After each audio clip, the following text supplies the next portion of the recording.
할렐루야. 수요 모임에 오신 모든 분들을 주님의 이름으로 환영하고 축복합니다. 이 시간 먼저 사도신경으로 우리의 신앙을 고백하겠습니다. 전능하사 천지를 만드신 하나님 아버지를 내가 믿사오며 그 외아들 우리 주 예수 그리스도를 믿사오니 이는 성령으로 잉태하사 동정녀 마리아에게 나시고 본디오 빌라도에게 고난을 받으사 십자가에 못 박혀 죽으시고 장사한 지 사흘 만에 죽은 자 가운데서 다시 살아나시며 한내로 오르사 전능하신 하나님 우편에 앉아 계시다가 저리로서 산자와 죽은 자를 심판하러 오시리라. 성령을 믿사오며 거룩한 공예와 성도가 서로 교통하는 것과 죄를 사하여 주시는 것과 몸이 다시 사는 것과 영원히 사는 것을 믿사옵나이다. 아멘. 이 시간 함께 찬양하실 때 정말 우리가 다른 것을 의지하지 않고 오직 우리 주님만을 의지하겠다는 고백으로 같이 찬양하겠습니다.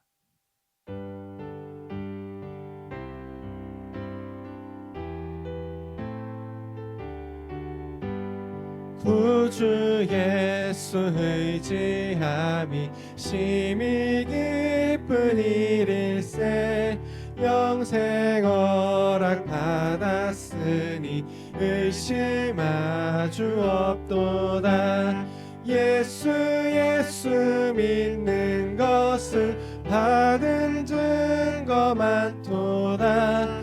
예수 귀한 예수 믿음 더욱 주소서. 구주 예수 의지함이 심히 기쁜 일일세. 주를 믿는 나의 맘을 그의 피에 적시네. 예수 믿는 것을 받은 증거 많도다. 예수 귀한 예수 믿음 더욱 주소서. 구주 예수 의지하여 죄악 벗어버리네. 안위 받고 영생함을 주께 모두 얻었네. 예수 믿는 것을 받은 증거 많도다. 예수 귀한 예수 믿음 더욱 주소서. 구주 예수 의지하여 구원함을 얻었네. 영원 무궁지나도록 함께 계시리로다. 예수 믿는 것을 받은 증거 많도다. 예수 귀한 예수 믿음 더욱 예수 믿는 것을 받은 증거 많도다. 예수 귀한 예수 믿음 더욱 주소서. 아멘. 주님만을 의지하며 살아가는 저희가 되기를 소망합니다. 우리의 모든 예배와 또 모든 일상과 또 모든 순종이 주님께 기쁨이 되기를 원합니다. 정말로 저희에게 주님의 길로 인도하실 것을 믿으며 함께 찬양하겠습니다. 나 주님의 기쁨 되기 원하네. 나 주님의 기쁨 되기 원하네. 내 마음을 새롭게 하소서. 새 부대가 되게 하여 주사. 주님의 빛 비추게 하소서. 내가 원하는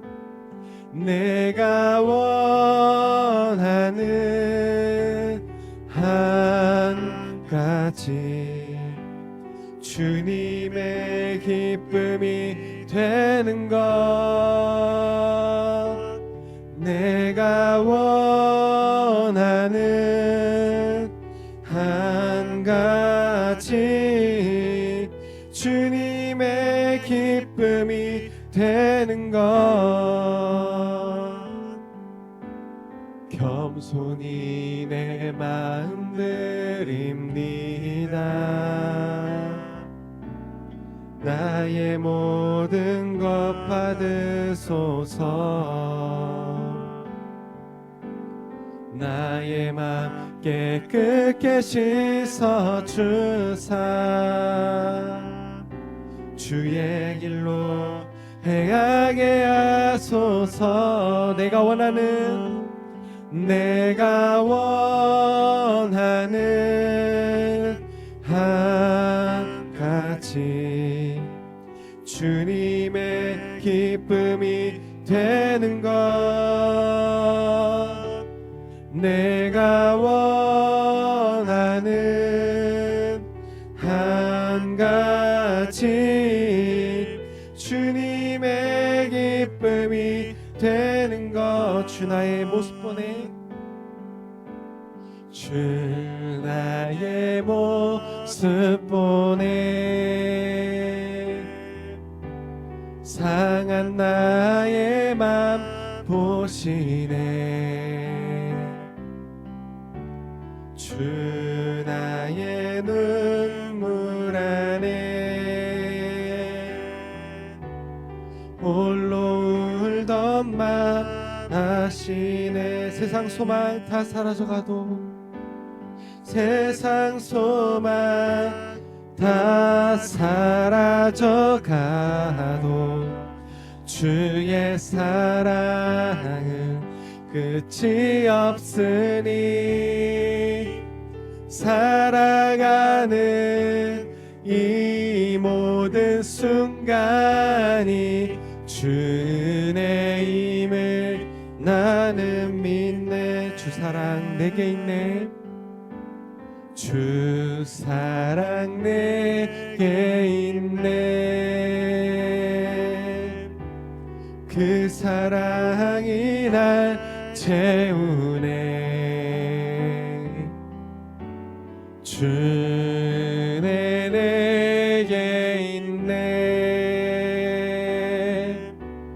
그 은혜로 날 세우네. 세상 소망 다 사라져가도, 세상 소망 다 사라져가도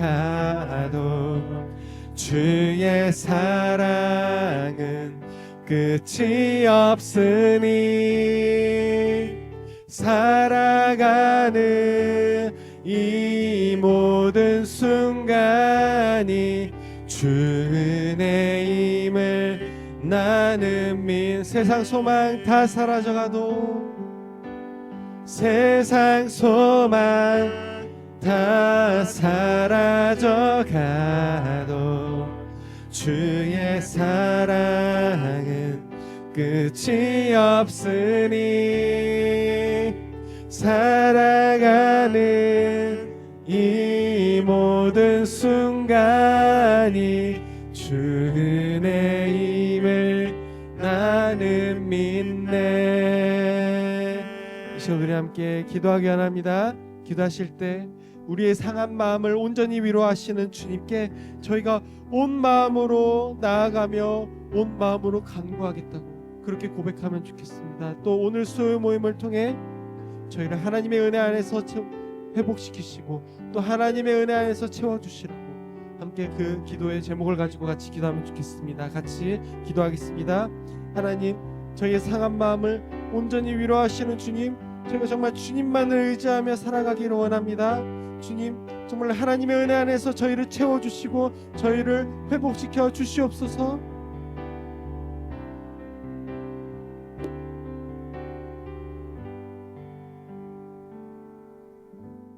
사랑하는 하나님 감사합니다. 오늘 이 저녁에도 저희를 불러주셔서 이렇게 하나님 전에 나와 함께 말씀 보고 기도하고 찬양할 수 있게 허락하여 주심을 감사드립니다.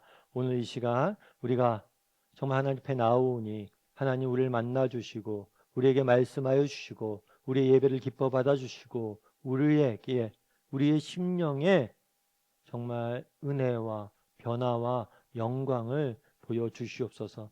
그래서 이 시간 하나님을 뜨겁게 만나고 우리의 삶의 변화를 맛보고 하나님의 영광을 위해 소명자로서 살아가기로 결단하는 그런 시간이 될 수 있도록 하나님 붙잡아 주시옵소서. 특별히 이제 2학기 다락방을 새롭게 시작하고 또 마가복음을 통해서 하나님에 대해서 배우게 됩니다. 정말 예수님이 어떤 분이신지, 예수님이 어떤 삶을 살았는지 우리가 배우게 되는데, 정말 단순히 배울 뿐만 아니라 또한 배운 대로 살아갈 수 있는 은혜까지 우리에게 임하게 도와주시옵소서. 마칠 때까지 하나님께서 함께할 줄 믿사오며 모든 말씀 예수님의 이름으로 기도드립니다. 아멘.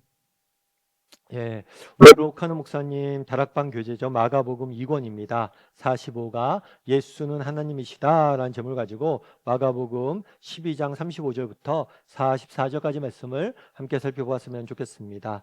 우리 마음의 문을 열면 같이 한번 읽어볼까요? 자신을 시험하던 자들이 잠잠해지자 예수님은 가장 본질적인 질문 하나를 던지셨다. 그것은 바리새인과 헤롯인 그리고 사두개인들이 왜 예수님에 대해 실족하였는지를 정확하게 지적하는 질문이었다. 그들은 예수 그리스도가 하나님이심을 믿으려 하지 않았고 결국 걷잡을 수 없는 혼란 속으로 빠져들고 말았다. 성경을 가르치는 랍비인 서기관들은 예수님에 대해 바로 알지 못했기 때문에 자신들은 말할 것도 없고 그들에게 배우는 사람들까지 멸망의 길로 끌고 갔다. 따라서 예수님이 제자들을 향해 서기관들을 주의하라고 특별히 경계하신 것은 조금도 이상한 일이 아니다.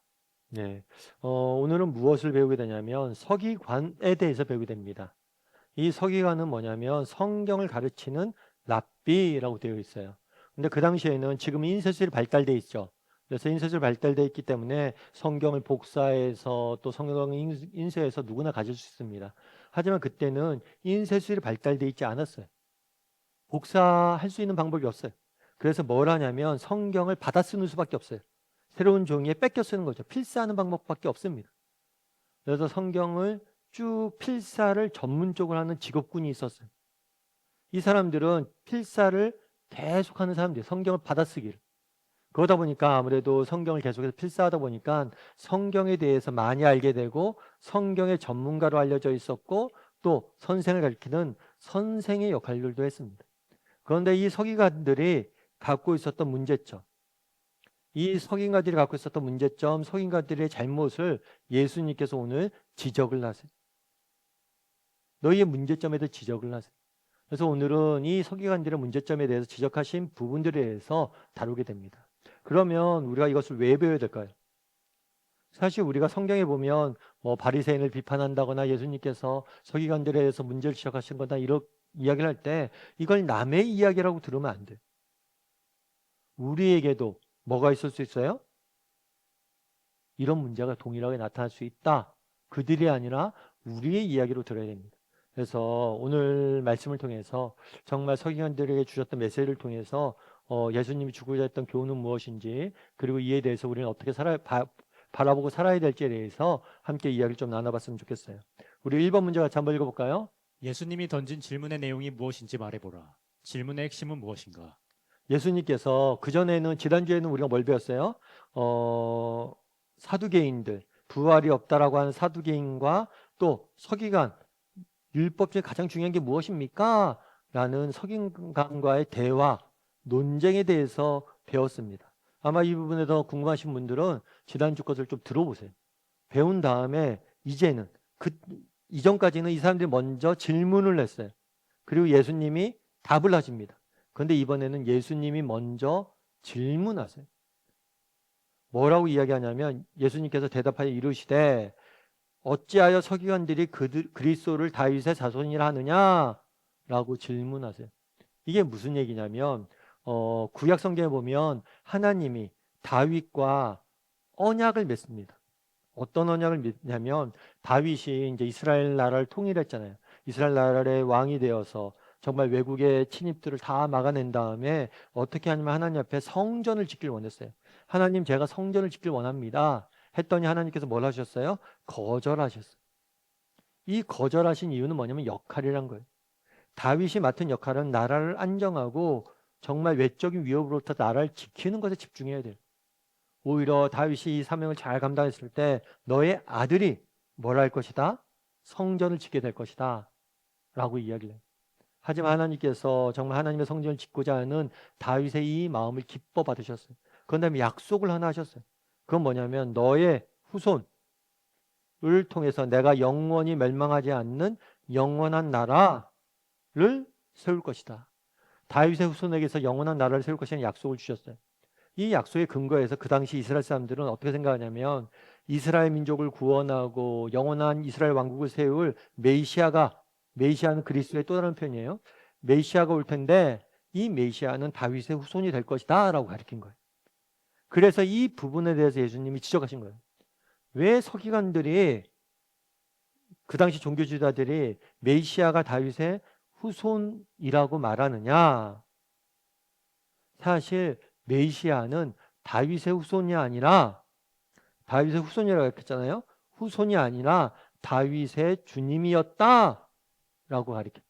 그래서 뭐라고 얘기하냐면 다윗이 성령에 감동되어 친히 말하기를 내 주께서 내 주께 이르시되 내가 내 원수를 내 발 아래에서 둘 때까지 내 우편에 앉으리라 하였도다. 이거는 시편 110편을 인용한 거예요. 그래서 이렇게 됐죠. 주께서 내 주께 시편 110편에 다윗이 뭐라고 하냐면 여호와 하나님이 내 주는 누구냐면 메시아예요. 메시아 그리스도에게 뭐라고 말했어요? 내가 내 원수를 내 발 아래 되기까지 너는 내 우편에 앉을 것이다. 우편에 앉는다는 건 뭐냐면 통치자가 될 것이라는 거예요. 그리고 내 원수를 발판에 둔다는 건 뭐냐면 그 당시에 전쟁이 끝나면 내가 전쟁이 끝났잖아요. 그럼 내가 승리했어요. 그럼 적국의 대장을 머리를 밟는 그런 의식이 있었어요. 그런 걸 형성한 거예요. 원수에게서 뭘 할 거라는 걸 승리할 거예요. 원수를 이기고 통치자가 될 것이라는 걸 이야기하는 거예요. 그래서 이 내주는 바로 메시아를 의미하는 거죠. 그런데 다윗이 메시아를 내주라고 표현했다는 거예요. 나의 후손이라고 표현하지 않고 내 주라고 표현했다는 거예요. 그러면서 얘기하는 거죠. 다윗이 그리스도를 주로 하였은즉 어찌 그가 자손이 되겠느냐라고 반문하신 거예요. 그러자 많은 사람들이 뭐 했다고요? 즐겁게 들었다. 아, 이 말씀은 정말 우리가 그동안 듣지 못했던 정말 놀라운 말씀이다 라는 경외감을 가지고 들었다라고 이야기한 거예요. 자, 그러면 이번 문제를 한번 같이 읽어볼까요? 당신은 이 질문에 대해 어떻게 대답할 수 있는가? 아래의 성구를 가지고 말해보라. 요한복음 8장 57절부터 58절까지 말씀 같이 한번 읽어보죠. 유대인들이 이르되 내가 아직 50세도 못 되었는데 아브라함을 보았느냐? 예수께서 이르시되 진실로 진실로 너희에게 이르노니 아브라함이 나기 전부터 내가 있느니라 하시니. 예. 예수님께서 이제 유대 지도자들과 이야기를 하면서 이런 이야기를 뭐라고 얘기했냐면 너희 조상 아브라함, 이 사람들이 유대인들이 그랬잖아요. 자기들은 아브라함의 후손이고 정말 그것들 너무나 자부심을 가지고 있었어요. 자신들은 아브라함의 자손이란 걸 너무나 강조하고 있었어요. 그런데 예수님이 뭐라고 하냐면 아브라함이 나의 때를 볼 것을 즐거워했다라고 이야기합니다. 그러자 이 말에 대해서 유대인들이 반응을 보이는 거예요. 아니 아브라함이 나의 때를 볼 것을 즐거워했다라고 이야기하자 내가 아직 50세도 못 됐는데 어떻게 아브라함을 만났다라고 이야기하느냐 이렇게 질문한 거죠. 그러자 예수께서 뭐라고 하냐면 진실로 진실로 너희에게 이르노니 아브라함이 나기 전부터 내가 있었느니라. 하나님께서 아브라함을 부르셨잖아요. 부르실 때 약속을 주셨어요. 어떤 약속을 주셨냐면 너의 후손이 하늘의 별처럼 많아질 것이다. 그러면 너의 후손이 하늘의 별처럼 어떻게 많아져요? 이 하늘의 별이란 말은 무슨 의미예요? 이건 단순히 유대인들을 의미하는 게 아니에요. 이것은 정말 예수님을 통해서 만민이 뭐예요? 만민이 구원받는 모습을 말씀하신 거예요. 아브라함은 믿음으로 모든 백성이 하나님께 돌아오는 예수님을 통해서 하나님의 돌아오는 것을 바라보고 즐거워했다는 그 말을 예수님 뭐라고 했냐면 나의 때를 볼 것을 즐거워했다라고 이야기를 한 거예요. 그런데 이 사람들이 이것들을 뭘로 이야기한 거예요? 생각한 거예요? 아브라함이 나의 때를 봤다는 거 하니까 나를 아브라함이 직접 봤다. 내가 아브라함을 봤다. 이런 식으로 얘기했다라고 이야기를 하는 거예요. 그렇게 질문하자 예수님은 이들의 우문에 현답으로 대답을 하세요. 자신이 어떤 사람인지 밝히세요.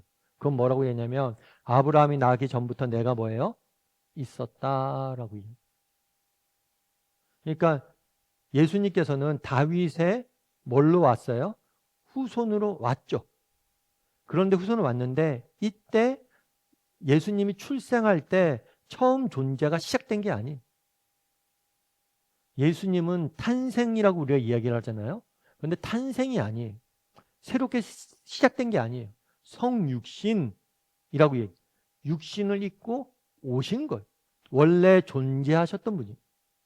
그래서 왜 다윗의 자손이 아니냐? 예수님은 원래 뭐 했던 분이에요? 존재하셨던 분이기 때문에. 존재하셨던 예수님께서 뭐란 거예요? 성육신, 인간의 몸을 입고 이 땅에 오신 거예요. 그래서 출생, 탄생이 아니에요. 예수님의 출생은 탄생이 아니라 성탄절은 탄생이 아니라 성육신한 날이에요. 그래서 예수님은 언제부터 존재했어요? 아브라함이 나기 전부터. 달리 얘기하면 만물이 창조 전부터 영원부터 존재했던 분이 누구냐면 하나님의 아들이신 예수님이세요. 우리 골로새서 1장 15절부터 17절까지 말씀을 같이 한번 읽어볼까요?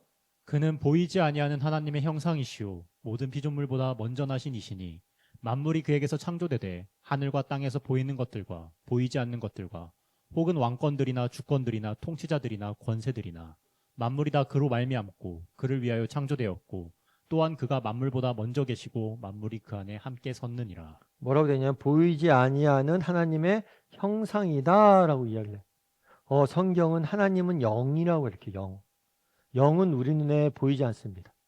그러니까 우리가 알고 있는 육체, 그러니까 오감으로서 볼 수가 있는 분이 아니에요. 느낄 수가 있는 분이 아니에요. 영이기 때문에. 그런데 이 영이신 하나님께서 형상, 인간의 모습으로 나타나셨어요. 인간이 볼 수 있는 모습으로 나타나셨어요. 그래서 그게 누구냐면 예수님이에요. 예수님이 인간의 모습으로 나타나셨기 때문에 우리는 예수님을 통해서 하나님을 볼 수 있는 거예요.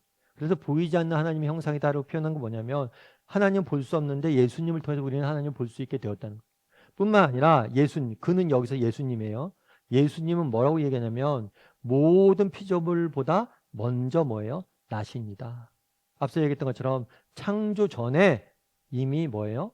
계셨던, 영원 전에 영원히 계셨던 분이에요. 이것들을 자존성이라고 해요. 스스로 계신 분이셨어요. 영원 전부터 다른 모든 피조물의 시작점이 있지만 하나님은 자존하신 분이에요. 스스로 존재하시는 분이에요. 그렇기 때문에 정말 모든 것들이 생겨나기 전에 계셨던 분이에요.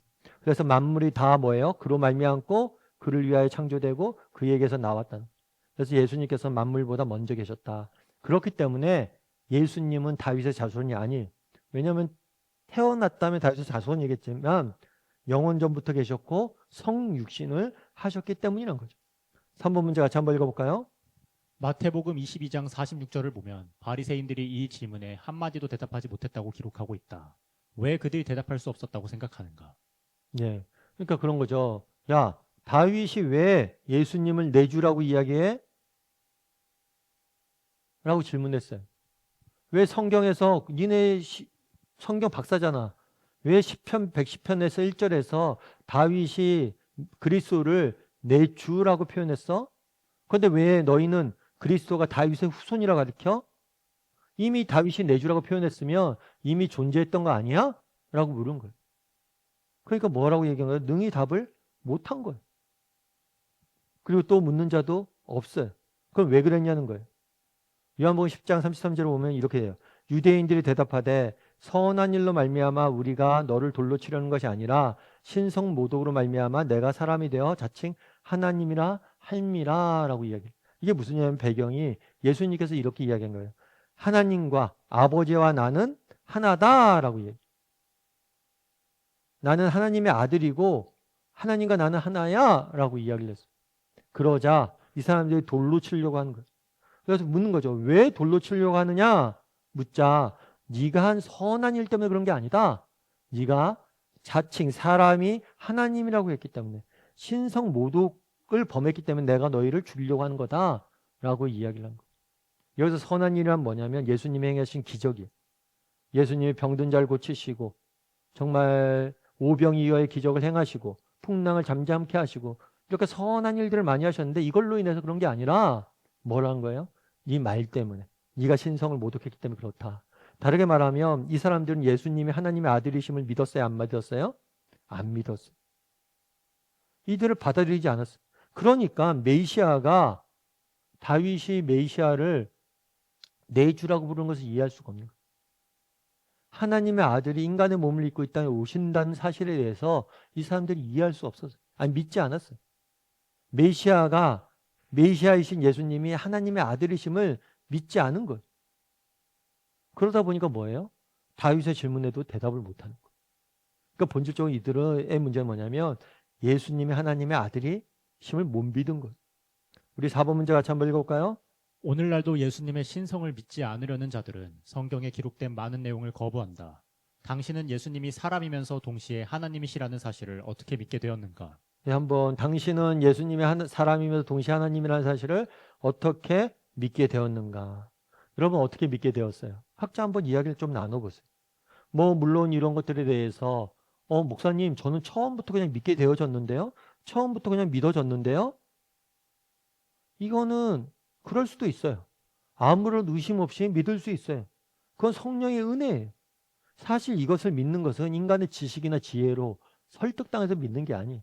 정말 하나님이 우리 마음의 문을 열어주셔서 믿게 하셨기 때문에 믿는 거예요. 그거 처음부터 듣는 순간부터 나는 그거 받아들여졌다라고 생각할 수 있어요. 그것도 나쁜 게 아니에요. 그래서 그렇게 믿게 되는 사람도 있고 또 다르게 믿게 되는 사람도 있죠. 어떤 사람들은 이것들에 철저히 의심을 했던 경험이 있는 사람이 있습니다. 그러다가 어떤 계기를 통해서 믿게 되는 경우들도 있는 거죠. 제가 지난번에 설교 때 한번 말씀드렸지만 리 스트로베르라는 사람이 있었어요. 이 사람 같은 경우에는 시카고에 있는 시카고 트리뷴지의 기자예요. 원래는 기자예요. 그런데 어느 날 아이가 식당에 갔다가 목이 막혀서 죽을 위험에 처했습니다. 그런데 어떤 여간호사가 그들을 도와줘요. 그래서 그 여간호사한테 얘기한 거죠. 너무 고맙다고. 그랬더니 여간호사가 뭐라고 했냐면 나한테 고맙다고 하지 마라. 왜요? 그랬더니만 나를 이곳에 보내신 분은 하나님이다. 이렇게 얘기한 거예요. 그런데 이 리스토베르 같은 경우에는 아유, 그거 말도 안 되는 소리 하고 있다. 아무튼 고맙습니다. 이렇게 했어요. 그런데 이 아내와 아이는 다르게 받아들였어요. 아, 저분을 보내신 분이 하나님이시구나. 그래서 교회 나가기로 한 거예요. 그런데 리스토베르는 그걸 용납할 수가 없는 거예요. 자기 아내와 사랑하는 딸이 잘못된 종교를 믿는 걸 용납할 수가 없는 거죠. 이 사람 무신론자고요. 그래서 뭘 하기 시작했냐면 연구하기 시작했어요. 뭘 연구했냐면 예수님의 부활에 대해서. 예수님의 부활은 거짓말이다. 그런 거잖아요. 예수님이 실존 인물이라는 것들을 부인하는 사람은 없습니다. 실존 인물이라는 걸 부인하는 건 없어요. 다만 예수님이 뭘 부인하는 거예요? 하나님의 아들임을 부인하는 거예요. 그럼 우리가 예수님이 하나님의 아들이심을 어떻게 할 수 있습니까? 예수님이 그런 얘기했거든요. 나의 말을 듣고 믿든가. 이 말이란 건 뭐냐면 자기 증거예요. 많은 사람들이 그렇게 생각을 해요. 우리 믿는 사람들이 예수님을 신격화했다. 아니에요. 예수님을 신격한 게 아니라 예수님이 먼저 주장하셨어요. 내가 하나님의 아들이다. 이 말을 듣고 믿든가. 여러분 말만 듣고 여러분 믿을 수 있어요. 그러면 오케이. 그게 안 믿긴다면, 내 말만 듣고 안 믿긴다면 너희가 뭐라냐? 내가 했던 행위를 보고 믿어라. 내가 했던 행위는 뭡니까? 하나님이 아니시면 결코 할 수 없는 수많은 기적들을 행하셨어요. 아까 바리새인들도 그러잖아요. 야, 너희도 왜 나한테 돌을 던져? 뭐 때문에 그래? 내가 했던 기적 때문에 그래? 아니, 당신의 기적은 인정해. 그런데 당신의 말을 못 믿겠어. 이게 너무나 말도 안 되는 이야기예요. 자기 모순에 빠진 거죠. 예수님은 하나님이면 결코 할 수 없는 일들을 행하셨습니다. 인간이 할 수 없는 일들을 행하셨어요. 그러면 그분을 하나님으로 인정해야 되는데 그건 싫대요. 그렇게 이야기하는 거예요. 아무튼 예수님이 행하신 기적 중에서 가장 중요한 기적은 뭐냐면 부활이에요. 죽음을 이기고 부활하신 사건이 예수님이 하나님의 아들이심을 보여준 증거. 그런데 리스토벨은 그래서 뭘 했냐면 이 부활이 거짓임을 연구하기 시작했어요. 그러다 결국엔 뭘 했냐면 예수님을 믿게 됐어요. 자기가 부활에 대해서 연구하면 연구할수록 사실임을 발견했기 때문에. 그래서 여러분들 우리가 어떻게 예수님을 믿게 됐습니까? 정말 예수님 말만으로 믿어지는 경우가 있어요. 성경에 나는 하나님의 아들이다. 이 말만으로 우리가 믿어지는 경우가 있습니다. 그건 감사한 일이에요. 그런데 내가 그 말이 처음에 안 믿어졌어요. 그런데 다른 계기들로 인해서 그분의 행적을 조사하거나 그분이 저기 됐거나 또 아니면 누구 다른 사람의 이야기를 듣거나 그러면서 뭐가 될 수 있는 거예요? 예수님을 믿게 될 수 있는 거예요. 그래서 여러분들이 이 어떻게 예수님이 하나님 아들을 믿게 됐는지에 대해서 쭉 한번 이야기를 나눠보세요. 5번 문제도 같이 한번 읽어볼까요? 예수님은 제자들에게 서기관을 조심하라고 경고하셨다. 그들이 어떤 점에서 위험한지 말해보라. 예수님께서는 서기관에 대해서 조심하라고 경고하셨습니다. 특별히 어떻게 되냐면 38절부터 40절까지 말씀을 같이 한번 읽어볼까요? 예수께서 가르치실 때에 이르시되 긴 옷을 입고 다니는 것과 시장에서 문안받는 것과 회당의 높은 자리와 잔치의 윗자리를 원하는 서기관들을 삼가라. 그들은 과부의 가산을 삼키며 외식으로 길게 기도하는 자니 그 받는 판결이 더욱 중하리라 하시니라. 예. 서기관들 삼가라라고 얘기했어요. 이건 뭐냐면 경계하라, 조심하라 라는 의미예요. 그런데 이 조심하라고 한 건 두 가지 차원에 접근할 수 있어요. 첫 번째 뭐냐? 그들의 교만이에요. 교만. 긴 옷을 입고 그 당시에는 옷이 길수록 신분이 높은 사람, 옷을 길게 할수록 신분이 높은 사람. 그래서 최대한 옷을 길게 한 거예요. 자신의 신분이 높음을 자랑한 거죠. 뿐만 아니라 시장에서 문안받는 것, 사람들에게 인사받고 사람들의 고맙다라고 이렇게 칭찬 듣고 사람들의 존경과 칭찬 듣는 것을 너무 좋아했어요. 뿐만 아니라 회당이나 예배드리는 자리나 잔치 자리나 사람 모임 자리에서 윗자리를 앉는 것을 원했어요. 그러니까 그들은 교만해지고 높아지려고 하고 이런 것들이 있었던 거예요. 이것들을 조심하라 라고 이야기를 했어요. 그리고 또 한 가지 조심할 게 있어요. 그건 뭐냐면 그들은 과부의 가산을 삼키며 외식으로 길게 행동하는 자니. 과부는 그 당시 성경에서 과부와 고아는 대명사예요. 어떤 대명사냐면 가난한 자, 가난하고 소외되고 억압받는 자의 대명사. 그런데 그들은 오히려 이 가난하고 소외되고 억압받는 자 성경은 뭐라고 해요? 섬기고 도우라고 이야기해요. 그런데 성경을 가리키는 사람들이 오히려 그들을 돕지 않고 뭐예요? 그들을 착취한다는 거예요. 억압한다는 거예요. 뿐만 아니라 외식은 가면을 쓰고 연기하다는 거예요. 사람들에게 보이려고 사람들 앞에서 길게 나 신앙 좋은 사람입니다 하고 길게 기도해요. 연기하듯이. 정작 하나님 앞에 가서 홀로 골방에서 홀로 하나님 앞에 기도하지 않고 있는 거예요. 이런 것들을 지적을 한 거예요. 첫 번째는 교만, 두 번째는 외식, 다르게 말하면 말과 행동이 다른 거예요. 마치 신앙이 있는 것처럼 이야기하는데 위선이 더 낫겠네. 교만과 위선, 이 두 가지에 대해서 지적을 하신 거예요. 그럼 우리는 어떨까요? 6번 문제 같이 한번 읽어볼까요?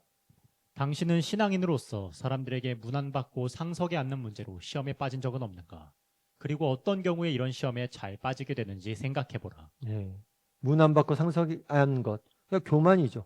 사람들의 인정, 사람들의 칭찬, 사람들의 대접, 이런 것들을 받기 위한 그런 마음들이 우리에게 없냐는 것. 우리에게는 그런 마음들이 있을까요? 없을까요? 각자 한번 이야기를 나눠보세요. 어떤 경우에 이런 시험에 잘 빠지게 되는지.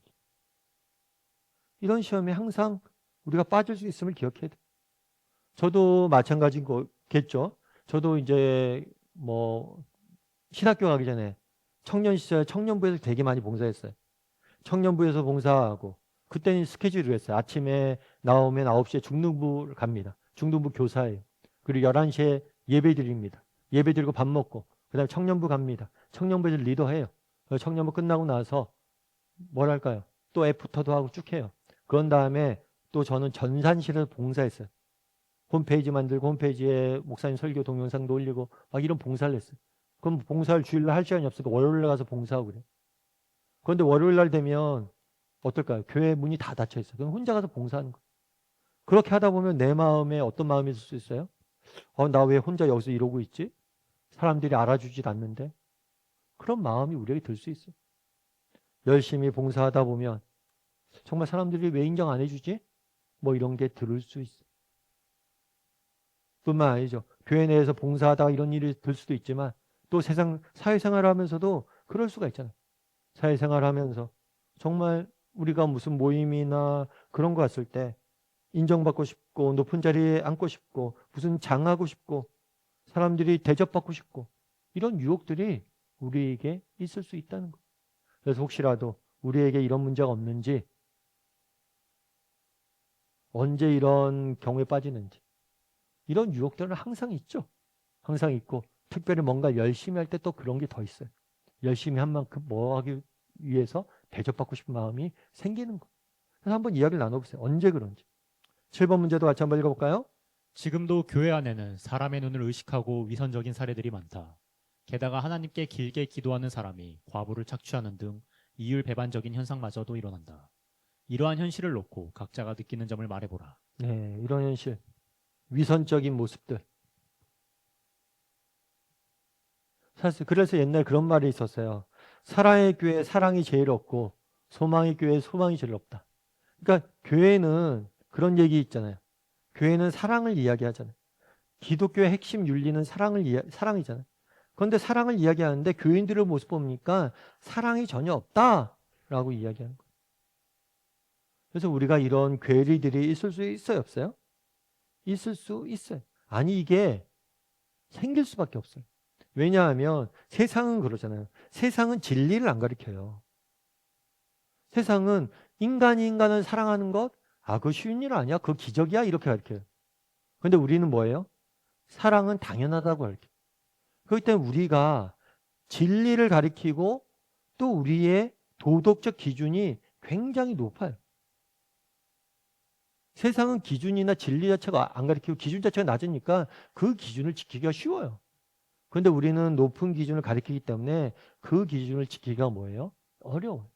그래서 이 괴리 현상은 기독교인이라면 필수적으로 나타날 수밖에 없어요. 중요한 건 뭐냐? 정말 노력이란 거죠. 정말 나한테도 이런 위험이 있을 수 있다. 이런 위선이나 이런 이율배반이 나에게도 나타날 수 있음을 기억하고 끊임없이 이것들 줄이려고 노력하느냐. 이 노력이 있으면 오케이. 그런데 이 노력이 없으면 우리에게 문제가 있는 거예요. 그래서 나는 이런 부분에서 얼마나 노력하는 사람인지 한번 점검해 볼 필요가 있겠죠. 그리고 이런 노력을 할 때 중요한 게 하나 있어요.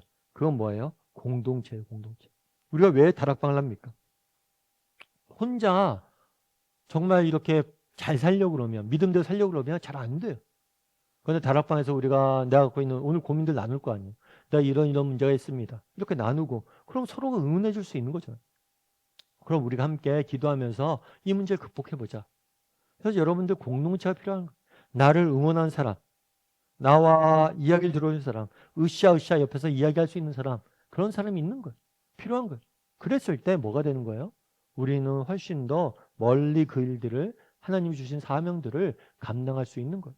여러분들이 이 부분에 대해서 잘 생각을 해보세요. 그래서 함께 이야기를 좀 나누면 도움이 될 것 같습니다.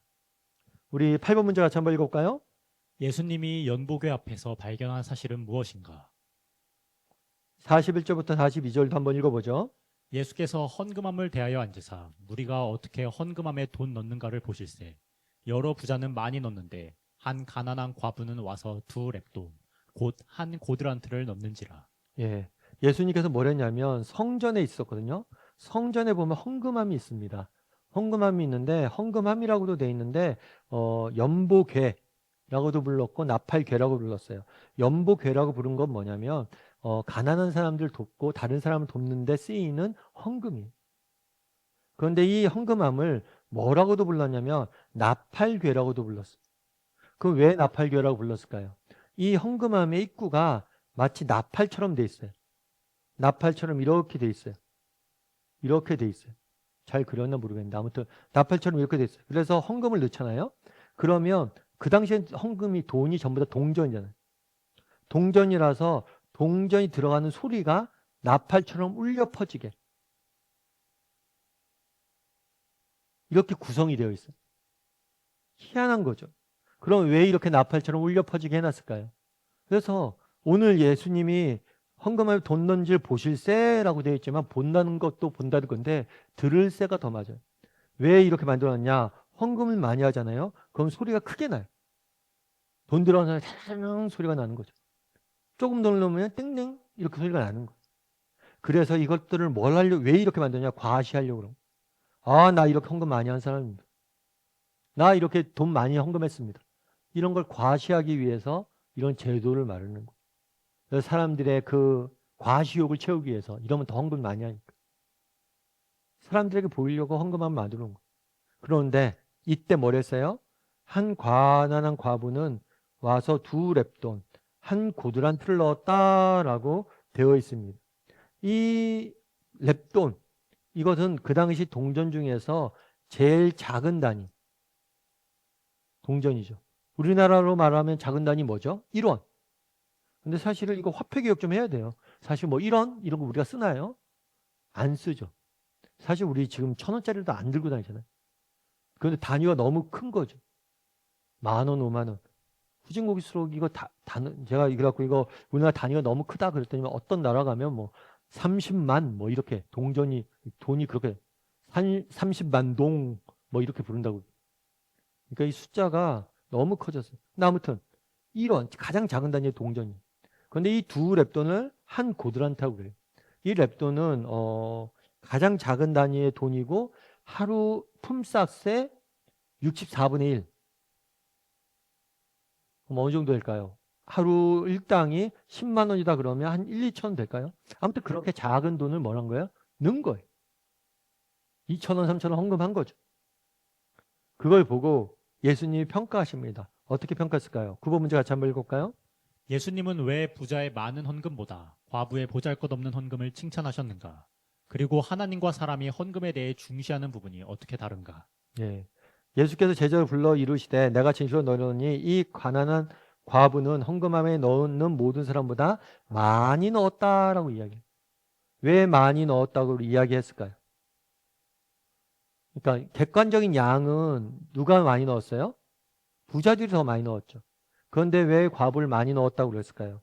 부자들은 풍족한 중에 일부를 넣었지만 이 과부는 그 가진 것 중에서 전부를 넣었다라고 이야기해요.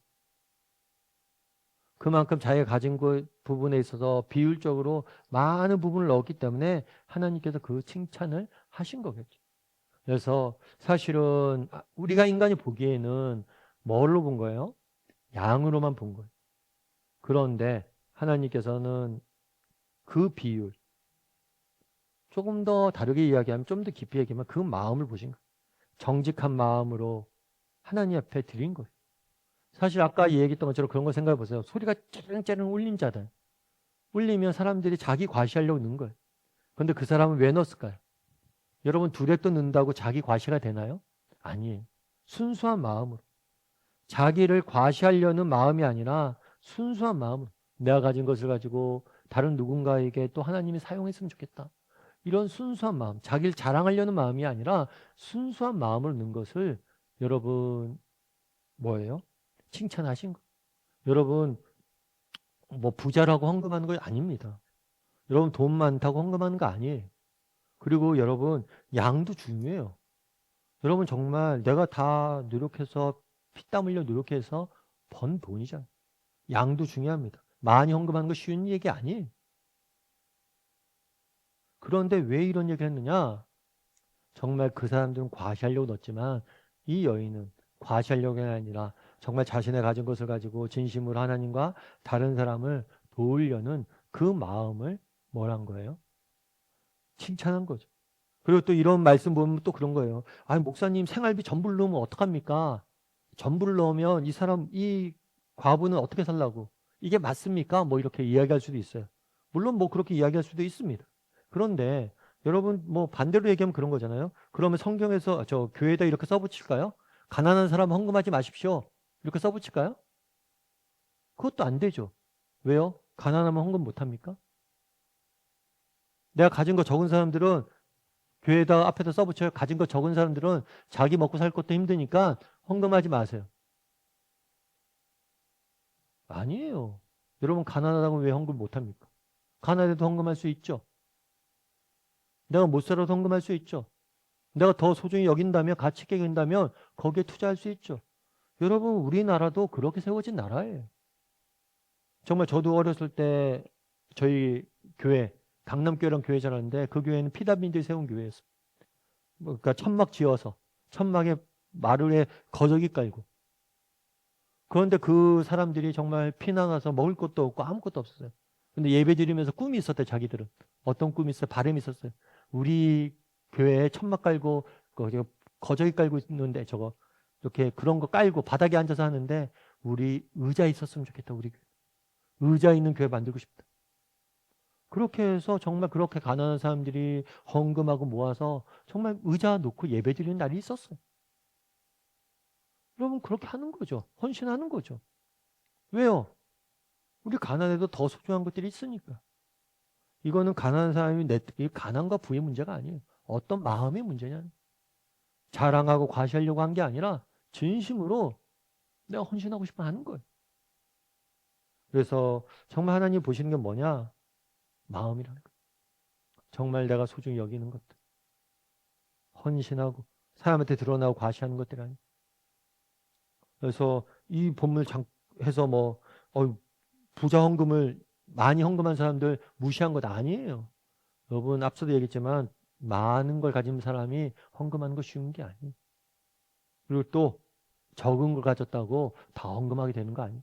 많은 걸 가진 사람도 헌금하기 쉽지 않고 적은 것들 가진 것도 헌금하지 쉽지 않고, 많이 가졌으나 적은 걸 가졌으나 정말 우리가 진심으로 하나님과 사랑한다면 우리가 가진 범위 내에서 최선을 다해서 드릴 수 있는 거예요. 할 수 있는 범위 내에서. 그런 마음들이 중요하다는 거예요. 우리 삶의 열매를 거두며 같이 한번 읽어볼까요? 이 시간 배운 말씀 가운데 새롭게 깨닫거나 느껴진 사실이 있다면 다시 한번 정리해보자.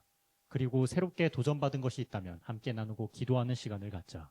네, 이 시간 각자 다락방별로 이렇게 다락방에서 우리 수동들과 오늘 배운 내용들 가지고 새롭게 깨달은 점이나 느낀 점 한번 같이 나누고 마무리하면서 기도했으면 좋겠습니다. 이 시간 우리 함께 기도하는 시간을 좀 가졌으면 좋겠어요. 기도하실 때 오늘 말씀 기억하면서 기도했으면 좋겠습니다. 특별히 오늘 말씀 기억하면서 기도했으면 좋겠는데, 오늘 말씀에 예수님은 다윗이 내 주를 배웠다라고 이야기합니다. 예수님은 하나님의 아들이십니다. 이 사실에 대한 굳건한 믿음을 달라고 기도했으면 좋겠습니다. 우리 중에 혹시라도 아직도 이런 믿음들이 흔들리고 있는 분들이 있습니까? 하나님, 내가 정말 그 사실을 믿게 해달라고 기도했으면 좋겠습니다. 내 마음을 열어 믿게 해달라. 우리가 정말 예수님 말만 듣고 믿게 되었습니까? 너무 감사한 일입니다. 그런데 그 말이 믿기지 않아 여러 가지 고민 끝에 마침내 발견하게 되었습니까? 그것도 감사한 일입니다. 정말 이 확신이 우리 안에 넘쳐나게 해달라고 기도했으면 좋겠습니다. 또한 기도하실 때 서기관들을 주의하라 이야기합니다. 그들이 높은 자를 좋아하고 정말 이율배반적으로 위선적으로 신앙생활하는 모습들 혹시 우리에겐 없는지, 사람에게 보이려고 기도하고 헌금하고 봉사하고 있지 않은지, 사람들의 칭찬을 받고 사람들의 높임을 받고 하려고 살아가고 있지 않은지 점검해달라고, 우리에겐 서기관과 같은 모습 없는지 한번 돌아보게 해달라고 기도해 주시고, 또 우리에게도 과부와 같은 마음을 달라고. 정말 우리가 많이 가졌거나 적게 가졌다 중요한 거 그런 게 아니, 정말 내가 가진 것을 가지고 정직히 사람들이 보이는 게 아니라 하나님 앞에 하나님이 쓰시길 원하시고 하나님이 우리를 통해서 일하길 원하시는 그런 사람들이 되게 달라고, 그렇게 헌신하고 수고할 줄 아는 믿음의 사람들이 되게 달라고 오늘 말씀 기억하면서 한 목소리로 같이 기도하도록 하겠습니다. 기도하시겠습니다.